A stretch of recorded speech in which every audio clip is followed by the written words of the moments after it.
আপনার এলাকায় একজন সুদে টাকা তুলে ব্যবসা বাণিজ্য করে বাড়ি করেছে।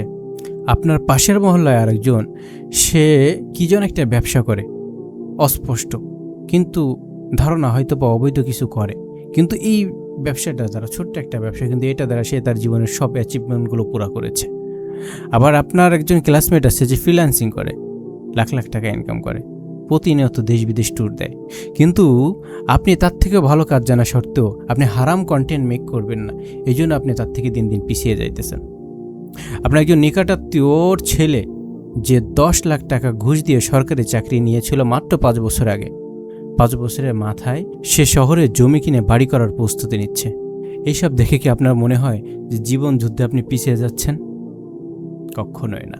বরঞ্চ আল্লাহ তাআলার শুকরিয়া আদায় করুন যে মহান আল্লাহ আপনাকে হেদায়েতের উপরে রেখেছেন।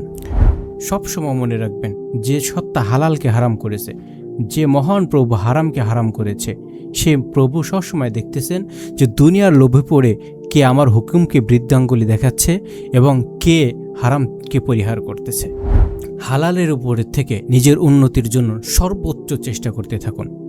মহান আল্লাহ তাআলার উপর বিশ্বাস রাখুন। হালালেই বরকত, হালালেই রহমত, হালালেই শান্তি। ইনশাআল্লাহ আল্লাহ পাক রব্বুল আলামিন আপনাকে এতটা বেশি দিবেন যে আপনি নিজেই পরিপূর্ণরূপে সন্তুষ্ট হয়ে যাবেন। যারা দুনিয়ার চাকচিক্যের পিছে পড়ে হারামকে বেছে নেয়, আমরা বাহ্যিকভাবে তাৎক্ষণিকভাবে তাদেরকে সুখী দেখলেও প্রকৃতপক্ষে দুনিয়া আখিরাতের অনন্তকালের অশান্তি তাদের পিছু ছাড়ে না।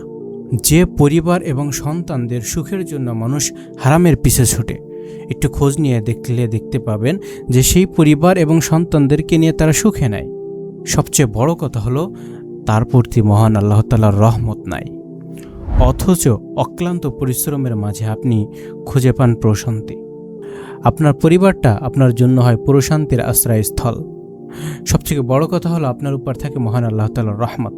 সুতরাং দুনিয়ার পিছে ছুটে চলা মানুষের তথাকথিত উন্নতি অবস্থা দেখে যেন আপনি মহান আল্লাহ তাআলার রহমতের রাস্তা থেকে যেন সরে না যান।